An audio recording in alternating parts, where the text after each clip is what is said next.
there children, today I'm going to help you with some ideas all about your DT design. So listen carefully and that will help you with your learning today. The first thing you'll need to think about when you're designing is about your model. Which soft toy you're going to choose to make a costume for. Now I've got Florence here. Florence is about the biggest sort of size toy that you would want.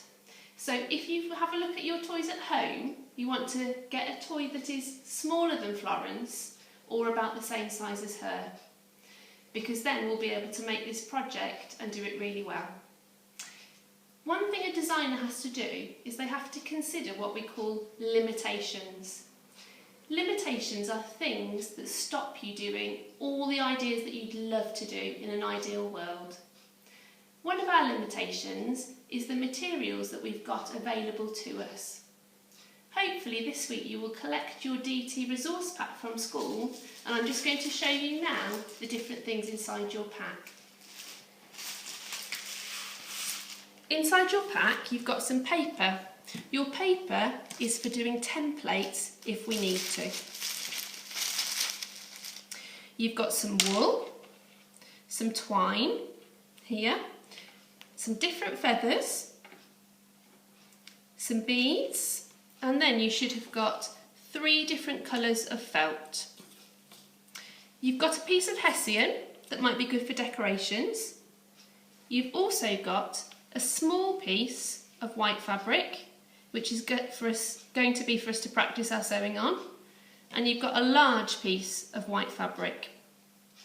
The reason why we need to choose our teddy carefully is because our fabric is only a certain size, and we don't need our fabric to be too small for the teddy that we choose. When you're designing your outfit for your teddy, you'll need to think about what style of top you would like. I've got a few here that I've made from paper just to show you so you get some ideas. The first one I've got here is sort of a t-shirt shaped design. I've made this by having a large piece of paper, or yours will be fabric, folding it in half and then cutting a shape for the neck. This we call a V neck because it's sort of a V shape. What you would then do with your fabric is you'd then cut out these sections here, and you'd need to do your stitching along the sides here. So that's if you want to make a top that is sort of a T shape. Another way that you could do your design is by having a top that's more like a tabard. So again, you might have your piece of fabric, fold it in half, and then you'll need to cut a shape here that might be for the head. So you could do a V shape, or maybe you could do what we call a round neck. You might like to cut it round. On this one it was cut from the front and the back, but of course you might just want to cut from the front of your fabric. Then when you do your stitching, you need to leave a space for armholes, and you can stitch down the sides.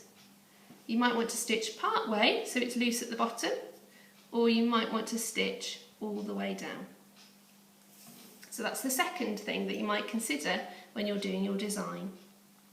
The third way is by having your fabric and making it into 2 pieces. Now it could be 2 pieces that are T-shaped, or it could be 2 pieces that will be the same shape as your tabard. When you put them together, you've then got an additional bit of stitching to do. You would have to stitch the shoulders here, and you'd also need to stitch part way down here. So there are 3 ideas for what you might like to do for your design. One of our design criteria is that it must fit your model well. It's quite tricky with a teddy because usually the head is quite large, so it's tricky to fit it through the neckline. But one thing you can do with your design is you might want to add a belt around the centre. A belt around the centre will mean it will gather the fabric so it will give a better fit to your design. Now it could be that you want to cut a thin piece of fabric and tie that round as a belt, or it could be that you want to plait together some wool. I've just had a little go at plaiting here, and I'll show you in our next video how to plait. So that's one way of getting your outfit to fit your teddy really well. The other thing I'm going to show you is something you might do for a headdress. Now if we looked at our Hiawatha book, you'll notice that this headdress is not as elaborate as ones we've seen in different photographs. This one is a simple band around the head. When I do my design, what I'll do is I'll make sure that I use a simple design, add some detail, and that's what I'm going to do for mine.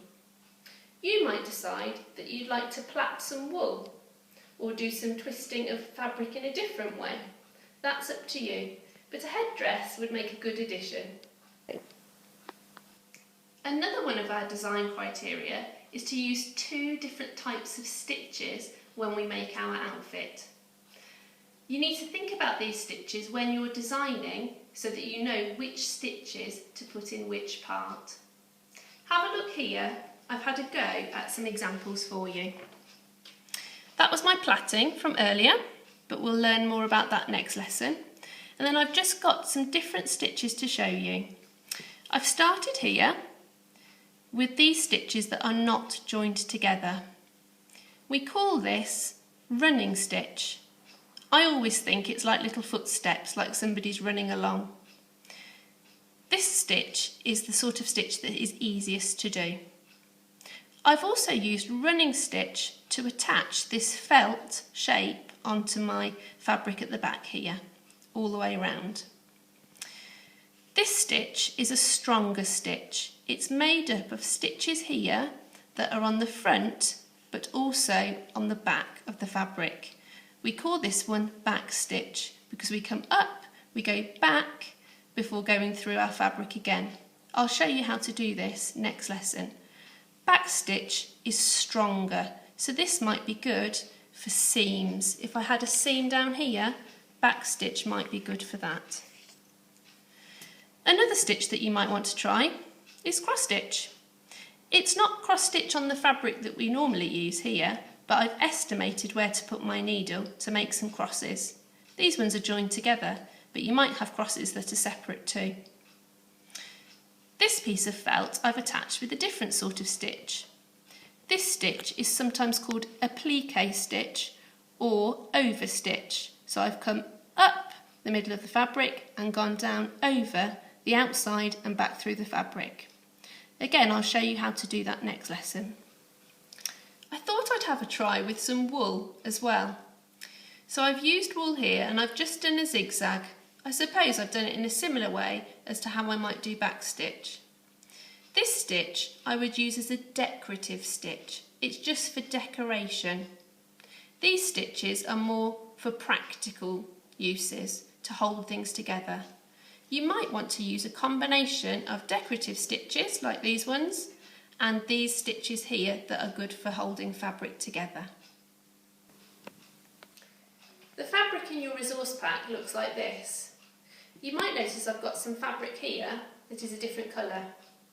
This fabric started off like this. If you'd like to dye your fabric, I've put some ideas on your home learning sheet so that you can do that over the weekend. It's up to you. You can dye your fabric or you can leave it as white fabric. So when you do your design today, make sure you think about the resources that you have and all the limitations that we've explored together so that you can design something that will be fun but also really achievable. Bye bye!